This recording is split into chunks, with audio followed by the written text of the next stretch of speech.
আসসালামু আলাইকুম সম্মানিত ভিউয়ার্স, আজকে আমি তোমাদের সামনে অ্যাপিয়ার হয়েছি। যারা 2025 সালে এইচএসসি পরীক্ষা দিবে তাদের একটি মাত্র টপিকস নিয়ে আজকে আমি আলোচনা করার চেষ্টা করেছি, ট্যাগ কোশ্চেন নিয়ে। এই সম্পূর্ণ ভিডিওটি তোমরা দেখতে থাকো, তাহলে যদি এ ধরনের কোনো প্রশ্ন এসে থাকে তাহলে খুব সহজেই তোমরা সলিউশন করতে পারবে। So let's get started. আমার প্রথম প্রশ্ন হচ্ছে, I think you are guilty. I think you are guilty, এখানে দুটি সাবজেক্ট এবং দুটি ফাইনাইট ভার্ব রয়েছে, এবং এরপরে যে বাক্যটি লিখেছি যে I think that you are guilty, এই দুটি সেন্টেন্স একই, কিন্তু এখানে একটা পার্থক্য রয়েছে, সেটি হচ্ছে একটা ক্লজ মার্কার রয়েছে। এই যে এই একই বাক্যর এই সবগুলোতে একটা করে ক্লজ মার্কার রয়েছে, কিন্তু এখানে কিন্তু এই ক্লজ মার্কার নেই। তাহলে এই সেন্টেন্সটি, এখানে যে দুটি সেন্টেন্স রয়েছে, আই থিঙ্ক, এখানে দেখো I think you are guilty, এখানে রয়েছে I think that you are guilty. I think that you are guilty, তাহলে এই দুটি সেন্টেন্সের মধ্যে একটিতে ক্লজ মার্কার রয়েছে, এখানে এই যে এখানে শুধু ক্লজ মার্কার রয়েছে, আর এখানে কিন্তু ক্লজ মার্কার নেই। তাহলে এই বাক্য দুটির মধ্যে আমরা কোনটির ট্যাগ কোশ্চেন করব? আমাদের মনে রাখতে হবে, যেখানে ক্লজ মার্কার থাকবে, যেই বাক্যটিতে ক্লজ মার্কার থাকবে সেই বাক্যটির প্রথম বাক্যটিতে আমাদের করতে হবে, অর্থাৎ ইন্ডিপেন্ডেন্ট ক্লজ দিয়ে আমাদের করতে হবে, ইন্ডিপেন্ডেন্ট ক্লজ দিয়ে করতে হবে। যে বাক্যতে ড্যাট থাকবে, এই ড্যাটের এই বাক্যটি আমরা করতে পারবো না, এটা হচ্ছে ডিপেন্ডেন্ট ক্লজ, এটা হচ্ছে একটা ডিপেন্ডেন্ট ক্লজ, এটার আমরা ট্যাগ কোশ্চেন করতে পারবো না।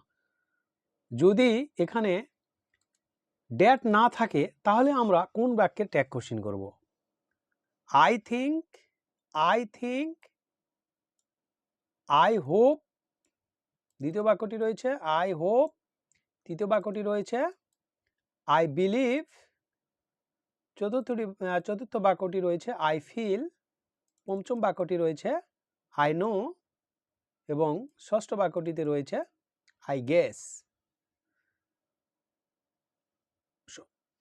মাই ডিয়ার ভিউয়ার্স, আমি এখানে দুটি ভাগ করেছি, একটি হচ্ছে ক্লজ মার্কার আর একটি হচ্ছে ক্লজ মার্কার ছাড়া।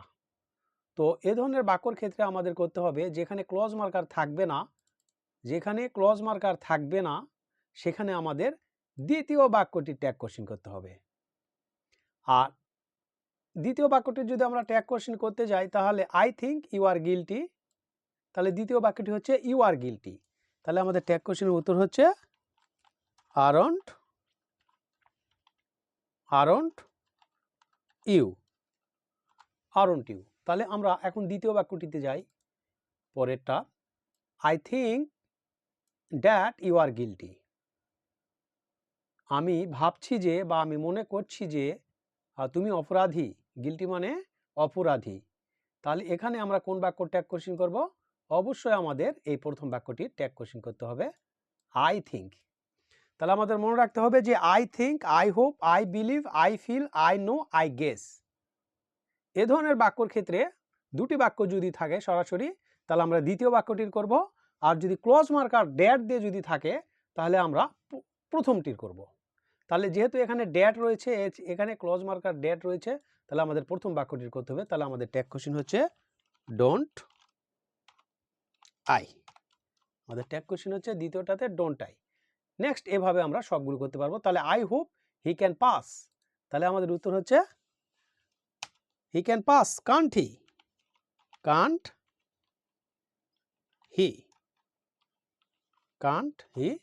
এরপরেরটা রয়েছে আই হোপ ড্যাট, তাহলে যেহেতু ড্যাট রয়েছে সেহেতু আমাদের এই যে এই প্রথম বাক্যটির আমাদের ট্যাগ কোশ্চেন করতে হবে।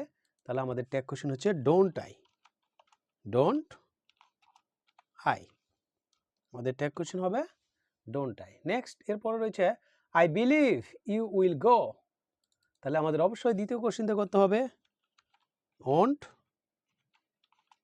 Won't you, won't you. I believe, পরের বাক্যটিতে রয়েছে I believe that you will go, তাহলে অবশ্যই আমাদের প্রথম বাক্যটিতে করতে হবে ডোন্ট আই, ডোন্ট আই। এরপরে রয়েছে I feel he is happy, isn't he, isn't he. এর পরের বাক্যটিতে রয়েছে I feel that he is happy, তাহলে আমাদের ডোন্ট আই নিতে হবে, ডোন্ট আই। এরপরে রয়েছে I know he is a poet, তাহলে ইজন্ট হি, ইজন্ট হি। এরপরের বাক্যটি I know that he is a poet, তাহলে আমাদের নিতে হবে don't I, don't I. I guess he makes it, তাহলে আমাদের নিতে হবে, যেহেতু আমাদের দ্বিতীয় বাক্য নিতে হবে, তাহলে মেক্স ইট, তাহলে এখানে ডাজন্ট হি আমাদের নিতে হবে, doesn't he, doesn't he. I guess that he makes it, তাহলে এখানে আমাদের নিতে হবে, যেহেতু গেস থেকে নিতে হবে, তাহলে ডোন্ট আই, ডোন্ট আই। তাহলে আমাদের পার্থক্য হচ্ছে, সম্মানিত ভিউয়ার্স, আমাদের পার্থক্য হচ্ছে যে I think you are guilty, আমি ভাবছি বা আমি মনে করছি, ইউ আর গিলটি, তুমি অপরাধী। যেহেতু এখানে ক্লজ মার্কার নেই, সেহেতু আমাদের এই ধরনের ক্ষেত্রে দুটি বাক্য থাকলে আমাদের শেষের বাক্যটিতে আমাদের করতে হবে ক্লজ মার্কার না থাকলে। আর এখানে যদি এই যে এই একই বাক্য এখানে ক্লজ মার্কার রয়েছে ড্যাট, সেহেতু আমাদের প্রথম বাক্য দিয়ে এখানে আমরা করলাম। এভাবে তোমরা খুব